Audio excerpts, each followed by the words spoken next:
Of instruction could be about a half hour. I'm calling it Back to Basics, and the purpose of it is to kind of show you some of the simple differences between those who get really good and those who don't. Okay? What we do is not rocket science or surgery. It's really rather basic. And the difference between those who excel at this game over the long haul and those who languish in long periods of plateau, never advancing, always losing to the same people, never being able to break open that envelope, the difference between the two is very small. But it's very critical. And if you miss that critical step, you get left behind. Unless someone shows it to you, unless you accidentally stumble upon it, you're going to get left there. And we can point to names and folks who, they come up to a certain level and they're just there forever. And there's nothing wrong with that if you enjoy that level of competition and you don't want any more. But we're going to go step by step with some basic things. One thing I want to point out is everything that I'm going to show you today, I spent the first hour watching my good friend Sir Cadogan fight today, and everything I'm going to tell you about, I mentally recorded an exact image of him doing every single one of them, without fail. And it just verifies and proves my point that these simple basic things are foundations for excellent fighting. All right, they're what you can build on. You take all the great stuff later you learn, the fancy thrust to Moulinet shots, and the wonky stuff that somebody showed you here, or maybe Duke Eliyahu finally takes some time to teach you how to use feints and fakes, or Duke Branos teaches you how to use his eyes to give you intention in a fight. These really exotic, high-level things, they're nothing to you if you don't have these basics. All right? The first basic, the very first basic to becoming an excellent fighter, I'm going to state it, this is something you do before you ever get to the field. Constant perfection of armor. Not something I'm going to teach you, but if you're out here fighting in something that feels like a Navy battleship strapped to your body, you're not going to become competitive. If when you fight, you feel like trash because you're wearing trash, and by that I don't mean the structure or what it's made of, I mean the way it wears. If it feels like you just took a VW bug and duct taped it to your head, then you're not going to win. You've got to constantly strive to improve your armor. Over time, as knights, as they get better and they accelerate and fighters get better, they say to themselves, you know what, this piece of armor no longer works for me. Well, the not so bright fighter says, okay, and just keeps on fighting for 5 or 6 years. The fighter who says to himself, I want to get better, says, no, I got to change that. And he starts to research, how can I make this piece of my gear better? Why can I not move my head? Because my gorget keeps locking to my helmet. Why is my gorget locking to my helmet? You fix it. Don't settle for mediocrity. It's easy to fix. There's lots of experience around you to help you fix it. There's even materials to make it help you do it cheaply. So first step, perfect your armor. In every stage of experience you gain, perfect it again and again and again and again. I'm rebuilding my own arm armor right now after many years because I'm tired of the way that it fits and feels. Second thing, you get to the field, and everybody spread out a little bit because you need a little space.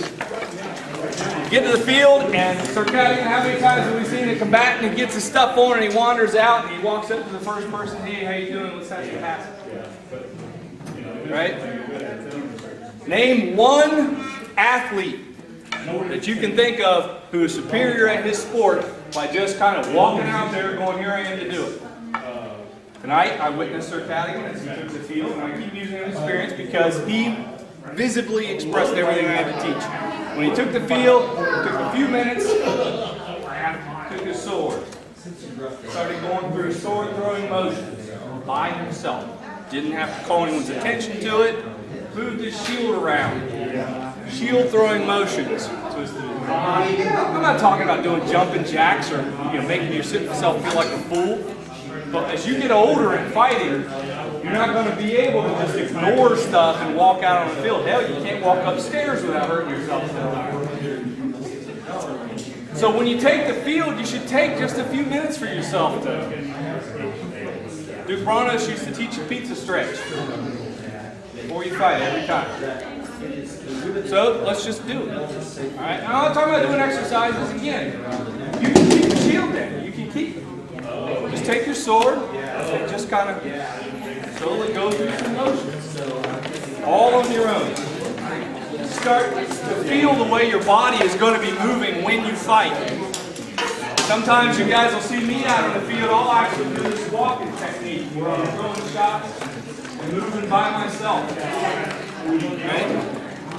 You've got to get yourself ready to fight. You've got to move that shield around, or else 3 or 4 years from now, when you start fighting, every fight practice, every Friday night torchlight tournament, all day Saturday, and sometimes a Sunday practice when you can find one, what you're going to end up doing is tearing the labral cartilage in your shoulders and ruining your shoulders.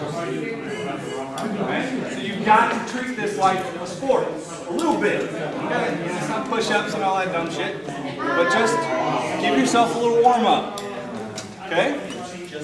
So now you've taken the field, perfected your armor, you've warmed yourself up, you got your wrists, your shoulders are ready to go. What's next?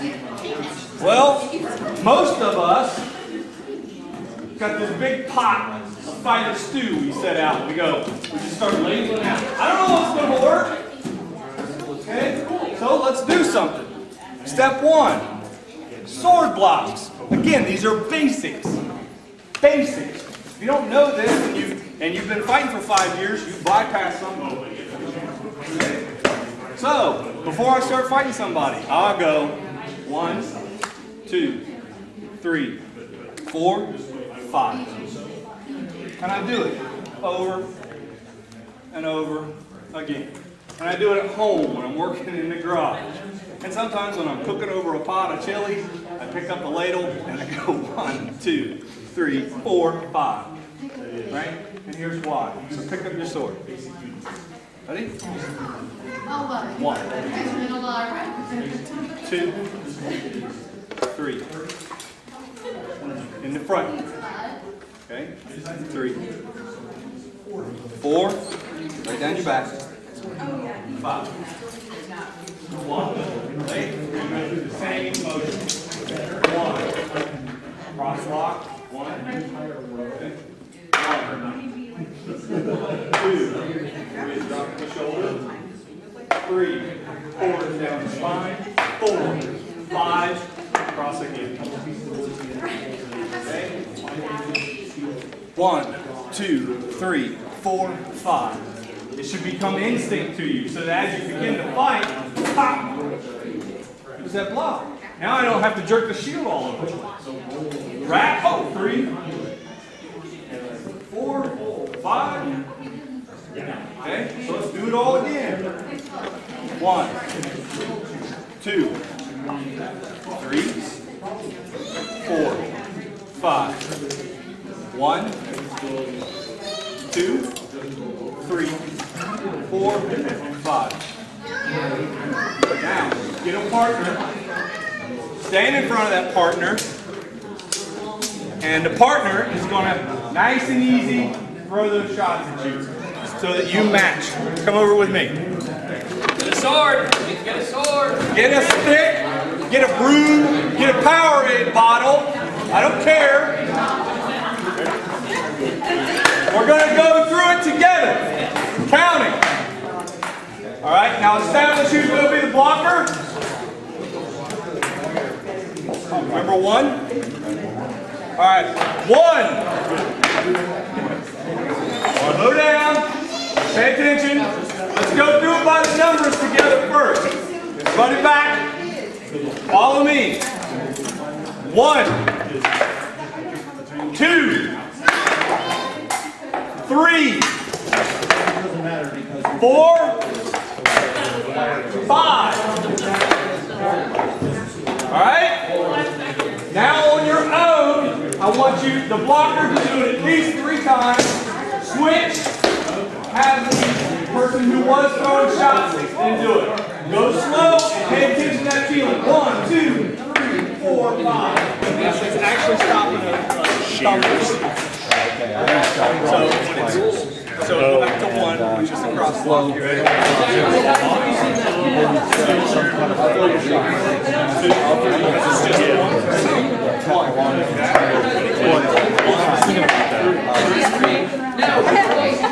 The other thing I'm reading about doing, I've seen this on the other hand. Good, bring it in. What do you guys think? I know that you all sword block, but have you ever thought about it in the sense of an actual kata of movements?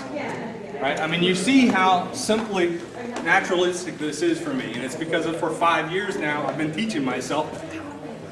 And in time, this becomes instinctual, so that when you're lining up for that highly competitive fight, and you know that fighter, he's got that wicked fast snap, and you're sitting here and it just goes boom!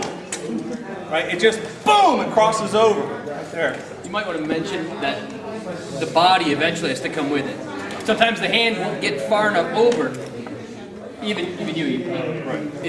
The torso comes with it. Well, and to add to that, as you progress in this understanding, what this actually eventually comes to look like, I'm just going to do the blocks. It actually starts to look like snap, pow, boom. Right? What you will eventually, we're going to practice here in a second, is the fact that all 7 basic shots, 7 basic shots that we're all taught, right? Not even going to teach the 8th face thrust. We're just talking about 1, 2, 3, 4, 5, 6, 7. And that's really only 3 shots. Palm up. We're not even going to use standard SCA teachings. Palm up, right, to the head, body, leg. Palm down to the head, body, leg, and straight down someone's body and or noggin. Right? It's really only 3. We're talking about basic. I'm not talking about thumb leads. I'm not talking about, rising snaps. Even those are variations of the basic. The basic shot. Right? That basic mechanic being thrown from either the back foot back or the front forward. It doesn't matter. Right? 1, 2, 3, 4, 5, 6, 7. 7 basic shots. The reason why I'm going to hammer these home is because all 7 basic shots fundamentally flow from all 5 basic blocks. 1, 4. Right? Boom. Boom. Crack. Boom. Bam. See, it all flows together in a uniformed form of motion that advanced fighters use instinctually.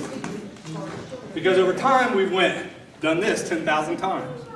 And then somewhere along the line our noggin went, snap. Or we picked up the block, flat snap. Okay? So again, 7 basic shots flowing from 5 basic blocks. The purpose of this is so that as a combatant, as you practice in your basics, you will stop being, remember the old cable boxes? Some of you wouldn't. Side A, side B. Used to be you got 12 channels. Side A, you had to get up, switch the box, you got 12 more channels. Too many of us when we fight are side A, side B. I have now decided to throw an offensive blow. Click. Oh no, he has thrown at me. I will now decide to block that with my shield. Whereas instead, to progress to that next level, your fighting needs to become integrated. It needs to become boom, shot, oh, block, shot, block, shot, block, block, block, shot. You see how it all flows together? We're just talking about basic shots. Not even talking about how do I control my opponent, how do I steal his mind, how do I redirect his gaze. All that's advanced. That's for beating, the people once you're there. To get there, what have we covered so far? Perfection of armor. Don't fight yourself. Treat yourself as an athlete. Give yourself a little warm up. Okay? Know how to use this to stop someone from hitting you in the head. Alright? Why did I teach you 5 basic blocks? Because if you're good at that, then 90% of the time, you can leave that home. Boom. Right here. Or if you want to, if it starts to get real competitive, you slip your legs down a little bit. And you're in there. But most of those shots, how many great fighters have we watched and went, oh my God, wow, because he went click, click, click, click, click, click, clack, click, click, click. Stopped everything. The other guy's like, ooh, and he's throwing himself out, trying to hit someone who's just going to stand there and go, snap, snap. In fact, that's one of the great joys once you've progressed, is when an opponent just unleashes everything he's got at you and you just leave the shield home and you just, okay. Done? Because that's, as a combatant, we're all friends, but as a combatant, you start to feel like, that's right, this is my house. That's my house. Keep barking, kid. So again, we covered armor, treat yourself as an athlete, 5 basic blocks. I don't think I need to teach you the 7 basic shots because they're so simple. You get them naturally. But when you start to understand the way they flow in and out of the two things, you're going to be there. I'm not going to teach you shield work because it's very, very simple. Again, there'll be other classes coming to cover that. But when you have those classes, I want you to think about those 5 basic blocks. If you're serious about getting better, you will go home from now on, and when you have spare time, it shouldn't even be something thoughtful. It should be mindless. Pencil in your ear. So that it's mindless, instinctual. The last thing I'm going to cover tonight is the largest part of getting better. And that is essential stance and footwork in fighting. Okay? Essential stance and footwork. Then give me a very classic A-frame / Old Castle fighting position. Okay, now just go Komar A-frame. Okay, now just move with me as a combatant in the Komar A-frame. Okay, presses in, gives up space. Okay, great, great, it's awesome. And it works. Okay, but let's look at something a little different. Aston, drop your stuff. Just drop it. Show me a red hammer fighting position. Oh, that's not even good. How about you? You think you got it? Better. Okay, here's the way I teach it. You're at the ATM getting money. You hear someone behind you. You turn around and you realize they're about to get jumped. What do? You go. Do you move in on him like this, ensuring that that front foot takes that step? Or do you go? You naturally balance your hips. You dip your knees a little bit. You keep your balance. You get your hands up in a fighting position, block, and keep yourself alive. Natural human fighting instincts. Right?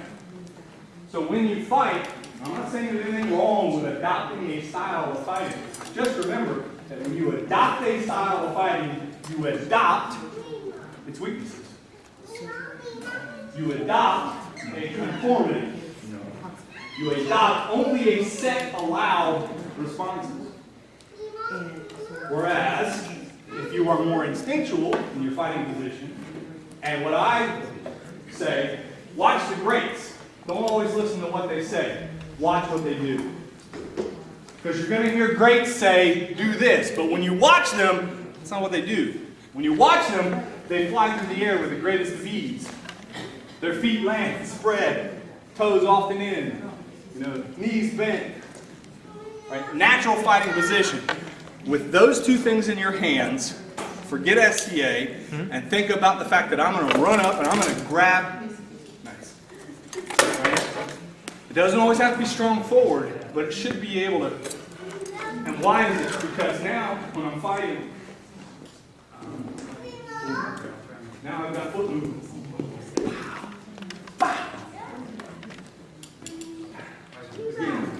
Now, not all of us are built the same way. Montier he's a man's man. But even with his body type, we're all wrestlers.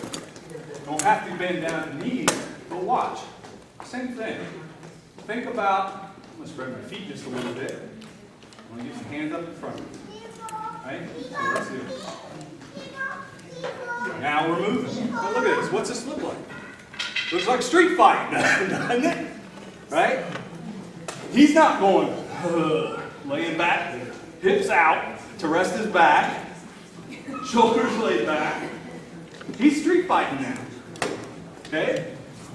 His attention's forward. Same thing. Danny. Boom, boom. There you go. And see what's happening already. Now his feet are like this. What's this do? This allows me to do this, or allows me to do that. Boom.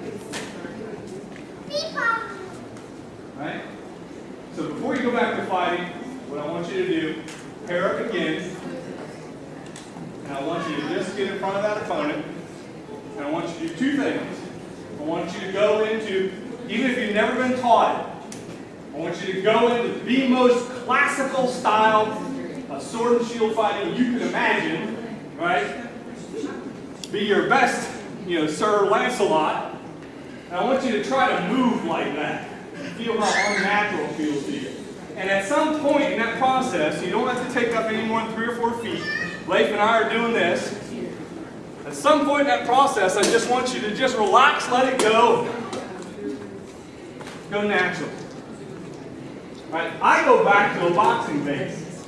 I did a lot of boxing. So I go back to a boxing base. But that's it, Go from that, here I am, I'm now fighting, to boom. When you're balanced, when your hips are balanced and you need to support your body, you can rest, you can breathe, you can move in different directions, right? You can now boom back, pick up shots and throw 7 basic shots out of 5 basic blocks. Okay? So, last little drill, pick a partner, spread out really wide, be Errol Flynn as a knight, and then be natural. Feels goofy, but I want you to feel how goofy it is. Because when you start fighting, you don't realize how goofy you are. This has actually become natural for me. Like